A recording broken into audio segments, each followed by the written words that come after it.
Welcome back to RipeWave Audio channel, where we explore all types of home audio systems from hi-fi to home theater. My name is John, and in this session, I will give you a tour and history of my main setup, which is used for hi-fi and home theater. This setup has evolved over a 20-year period in 3 different locations. As I was not able to afford purchasing a full system at the targeted quality all at once, I have chosen to piece together components over time. In this journey, I have often decided to skip generations of new technologies, or wait until they have matured, or when I felt ready to dive in. By selecting and waiting for the right technology, there has been significant cost savings. By waiting until after a product or technology is initially introduced, the impact has been less. And by passing on marginal improvements, I have enjoyed equipment for longer periods. And when I finally jump in and purchase something new, it is often providing a real noticeable difference. Of course, this has taken patience, and I know there are some things I've waited too long for, but in time, the best of them are likely to reach my basement and be enjoyed by my whole family. I want to begin this overview by stating that while I have been very happy with this system and it continues to serve my family well, and there are no complaints from them aside from ease of use, I realize that there are updates that can be made that will improve the sound quality, make the experience more engaging or more immersive, and improve its overall ease of use. We will identify those deficiencies together as we go through this series of videos with the intent to address them when the time and technology is ripe. Hence the name of this channel, RipeWave Audio. So let's get right into it. The heart of my system and the oldest component in that system purchased 20 years ago in 2000 is the Sony TA-E9000ES. This AV control amplifier, as Sony labeled it, is a 5.1 surround sound processor. At the time, this was a highly regarded model at the top of Sony's catalog and part of their elevated standard ES product range. Sony designed this AV preamplifier for those who cared about audio performance, and in their literature, described the unit as achieving pure audio quality for multi-channel surround sound. Weighing in at 28 pounds, 4 ounces, the quality can be felt and is reflected in the components used, right down to the metallic and smooth volume knob and heavy use of internal shielding. As a surround sound processor, this unit is capable of decoding digital Dolby, AC3, DTS, and MPEG multi-channel signals. Now, I must admit, I'd be surprised if I ever utilized the MPEG capability, as that technology was short-lived. Using 32-bit DSPs, this processor provides a raft of digital sound processing modes. Playback of 96 kilohertz 24-bit signals is supported with 8-fold oversampling for digital to analog conversion. There is also a high precision AD converter to apply DSP to analog sources such as phono. Keep in mind that all signals are converted to digital even if the DSP mode is set to 2-channel. The unit was also upgradable. and Sony did produce several firmware updates that improved performance and/or functionality. Updates were sent via RS-232, which seems so primitive now, but a capability only available on higher-end components when this unit was introduced to the market around 1998. I have version 2.01 installed, which was the last international firmware update produced by Sony in 2000, as the 2.50 version was designated for Japan. When I purchased this unit from Twitter, etc., for $980, it was a closeout deal. For this unit was originally listed for $1,850, so almost half the price. Given its 20 years of service, that's under $50 a year. The reason for the closeout was a series of new technologies which were coming on the scene. In the previous year, Dolby had introduced the 6.1 channel digital Dolby EX, and in 2000, DTS provided its 6.1 channel solution called DTS-ES. Neither digital Dolby EX or DTS-EX were supported by the TA-E9000ES, nor did this processor support Sony's own DSD Super Audio SACD format, and without multi-channel inputs, external decoding was not going to help. However, Sony did not follow up with a replacement model to the TA-E9000ES to address these gaps. Instead, they focused on more cost-competitive receivers with lower build quality. As the 6.1 formats were not discrete channels, I was prepared to skip these formats. Initially, I used the Sony processor to feed into my dad's system, leveraging existing amplifier within his Marantz and Onkyo receivers. 3 years later, in 2003, I made the move to purchase the matching Sony TA-E9000ES 5-channel amplifier. The TA-E9000ES is a high-current amplifier capable of supporting hard-to-drive, low-impedance speakers, such as the Polk SDA-2Bs in his system. The amplifier delivers around 115 watts per channel. Now I say around as reported specifications vary. This matching amplifier was also well regarded for its build quality and sonic performance. As a separate amplifier, this unit has more than just an on-off button. A knob on the front panel makes it possible to select 2, 3, 4, or 5-channel output modes, along with a warm-up setting where no outputs are active. The unit can also run a 2-channel BTL mode to raise the output to 200 watts per channel for 8-ohm loads only. More about that later. With the S-Link cable connected between the amp and the processor, these separates turn on and off together as if they were one component. Both units look refined and they do not show their age. I have both in the black finish, as the champagne finish was more common internationally. I do like silver components, but that finish is much harder to match in general. For home theater, silver may be too distracting for movie viewing. I was able to acquire the matching Sony amplifier, which listed for $1,300, at a discount due to closeout. This time, it was a mail order for $780, about $150 per channel, not bad for this level of quality. At this point, I was 5-channel format ready. However, I was running as a 4-channel setup.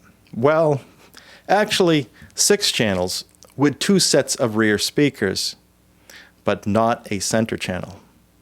The processor was configured with the center channel disabled. which directed that signal to the left and right front speakers. So, with the purchase of the 5-channel amplifier, I purchased the first speaker in what would become the basis of the speaker range which I would build on, and was the center channel. For this, I selected the Polk Audio LSI series. As my reference at the time and front speakers was the Polk Audio SDA-2Bs, this speaker would likely have a close enough timbre match until I could round out with my own front and rear speakers. I auditioned, not the center speaker, but towers from many companies, from Martin Logan to Wharfindale, and found the Polk LSI series, cost aside, to be more pleasing to me, particularly with its bass and clarity. The Polk LSI-C center channel listed for $700, which I purchased online for $374. In 2006, I purchased my own home, and it was time to buy the front and surround speakers.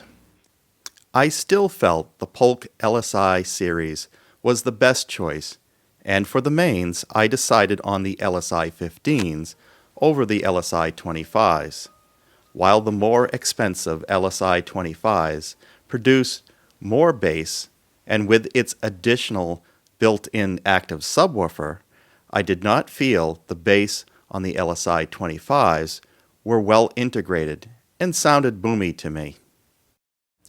For the surrounds, I purchased without listening, as timbre matching the front speakers was my main objectives. And since the LSI FX speakers used the same 5 1/4 drivers and radial ring tweeter, it was a safe choice. I paid $1,200 for the LSI 15 fronts and $776 for the surrounds, which were around the standard discount price for the day, as this range continued on for 4 years afterwards, before they were superseded by the LSI M range in 2010.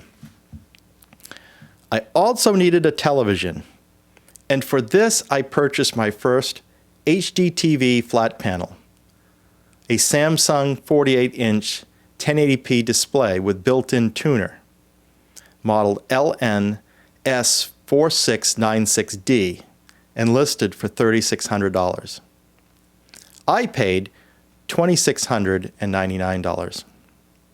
Samsung had started to become an industry leader, and having the over-the-air antenna built in was something I thought may be good in case I wanted to cord cut from Comcast or receive higher quality signals. I went with the LCD over the plasma for reliability, and this set is still running today, albeit not in my main setup.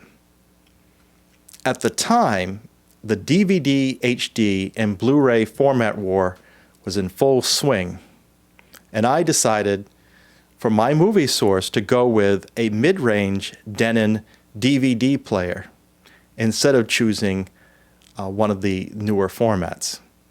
I selected the Denon DVD 757, which also supported SACD, for $310 at Circuit City. For audio sources, I was mainly using Sony CD jukeboxes. A 300 CD unit, the CDP CX555ES, purchased in 1998 for $618, and a 400 CD unit CX555ES purchased in 2000 for $469. These I did not mention earlier, as these are no longer in use. However, these units were controlled by a computer application and the Slinky serial interface box. It was pretty cool for the time, as it would read data from each disc, get album information, including the artwork from Grace Note, and let you program playlists. Of course, iTunes came along in 2003, making these jukeboxes obsolete. I did not have what was necessary to make that move to iTunes until 2009. In 2009, I would purchase an iMac and an Apple TV and began the transfer of all my CDs using uncompressed format to iTunes, and the jukeboxes found a home in the attic. The following year, we finished our basement, the room which I record these videos, and created a multi-functional space, an office music room, a laundry room, a bathroom, a storage room, and a playroom, which would eventually support the move of our hi-fi home theater system. The system move to the basement was initiated over a concern that our toddler could knock over the tower speakers, which could very well happen. We will go over seating and speaker layout in a future video, but the basic dimensions of the room is 27 feet by 13 feet. Once in the basement, the tower speakers retained a default position, as you see here, on the countertop, where they cannot be reached by children. For critical listening, the cables are long enough to be moved down to the floor and out from the wall a few feet.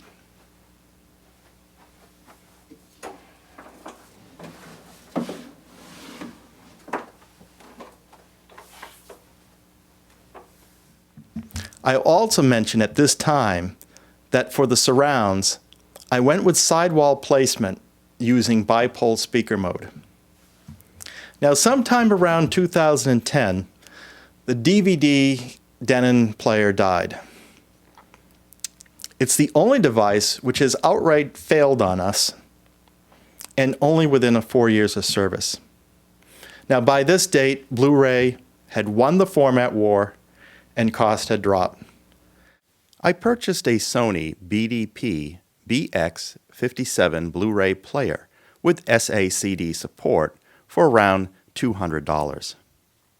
It wouldn't be until 2015 before I executed our next upgrade, a television for the basement.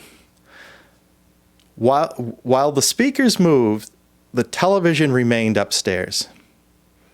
We went with another Samsung LCD-based set, but this time it needed to be larger. This one is 65 inches and is a 4K flat panel television with 3D support. The Samsung UN65J U7100F, which listed for $2,750, was purchased from Best Buy for $1,200. Just amazing. This set was less than half the cost of the 48-inch set I purchased in 2006, but had everything else better than it. As technology for televisions continued to be a moving target, I initially went with a mid-level unit to keep the cost down. It's still a great set, and it was a significant upgrade for us.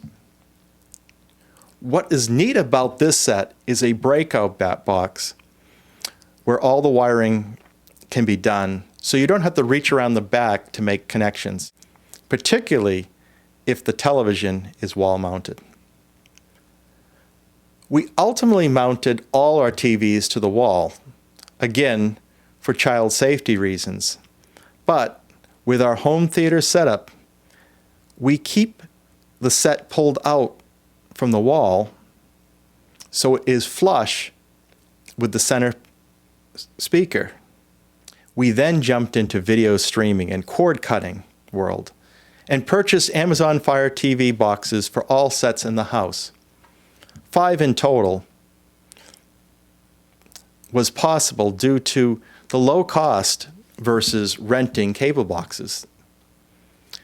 The over-the-air antenna we installed was about $30 from Amazon and produces a much better picture and sound quality than what we were getting from Comcast. Particularly noticeable with football games. The introduction of immersive audio to home theater market in 2014 with Dolby Atmos and Aural 3D, and followed by DTS-X, I knew that I should start planning beyond my 5-channel setup. Furthermore, I had yet to introduce a subwoofer to the system, so what we are experiencing is 5.0 surround and not 5.1. Now I'm feeling the pressure to upgrade. While I'm still patient, planning does not cost anything and makes a big difference on the results. The question of my next move was not so obvious. To support more channels, I would need more speakers, more amplification, and an updated processor. The question was answered when Emotiva ran a closeout on their XPA Gen 2 monoblock amplifiers. While the discount was only around 20%, I wasn't sure if I would see amplifiers of this quality and price point again. I ended up purchasing 3 of these at $959 each. One for the center, one for the left channel, and one for the right. I felt it was better to replace my front channel amplifiers than to add new amplifiers for expanded channels. As a result, I have greatly improved the power where it is needed the most, in the front. The LSI 15s certainly like added power, and they can dip below 4 ohm impedance. The XPA ones perform flawlessly, and while the center channel may not need this much power, I felt it was better to have a match set up front so their tone and levels are as consistent as possible. A while back, I had tested my dad's Polk SDA 2Bs and then my LSI 15s using the Sony TA-E9000ES amplifier in bridge BTL mode. And I could instantly hear enhanced clarity and depth that extra added power delivered. I learned later that I should not have done this because that mode really doesn't support anything but 8 ohms. However, no harm was done, and it was only a short test duration. So, if the difference from 115 watts to 200 watts using the same circuitry, power supply, cables, etc. would be noticed, a differential monoblock with a beefier power supply bringing 1,000 watts into 4 ohms would really do the job. And boy, has it. With the additional 3 channels, the Sony TA-E9000ES then had spare outputs for future use. In 2018, I became re-engaged with LP records. I still had my record collection. And while many titles had since been purchased on CD, and streaming services had made it easier and easier to find older recordings, I wondered about how the sound quality and experience compared to what I have now. Furthermore, a turntable looks a lot cooler than any other modern source player. So I decided to go retro. My dad had a Sony PSX600 turntable with a Shure V15 Type 5 moving magnet cartridge, and it always sounded great to me. I'm sure there are better out there, but that setup is my reference back to an earlier time. Just before launching the CD with Philips, Sony put out a series of fully automatic advanced direct drive turntables with their BioTracer tone arm, and were among the best phonographs they made before the digital era.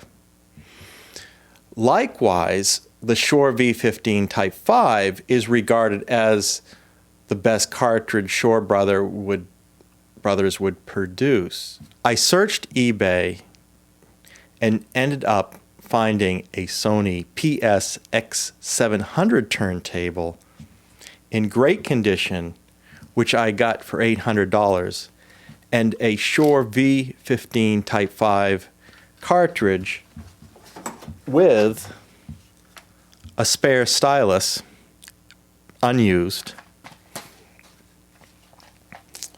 for $550.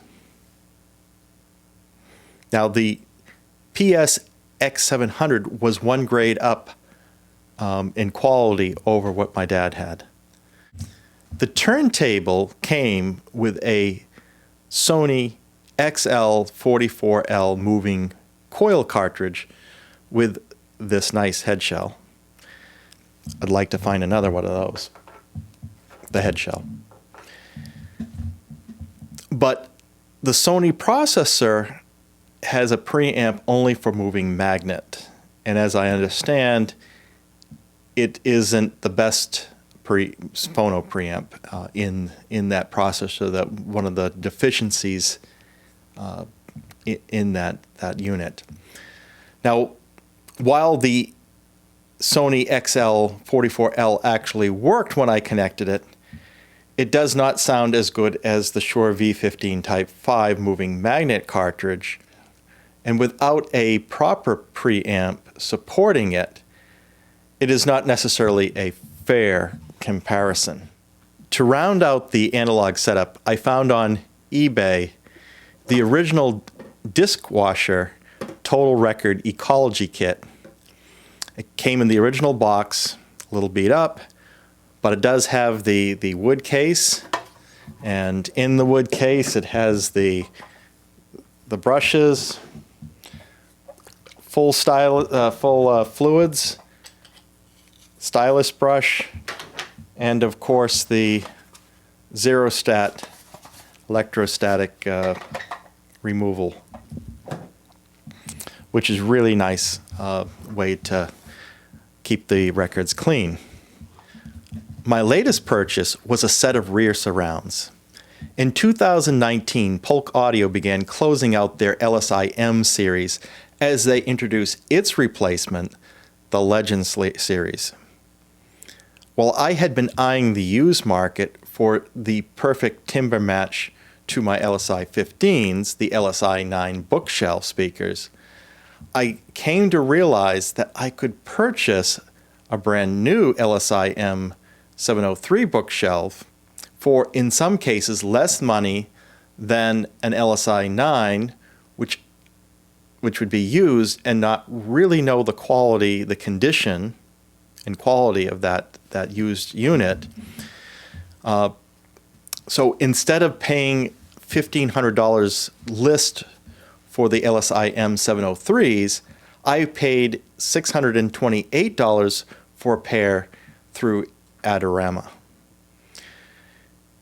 You may be asking, how do I connect the new LSI-M 703 rear speakers without updating my vintage processor?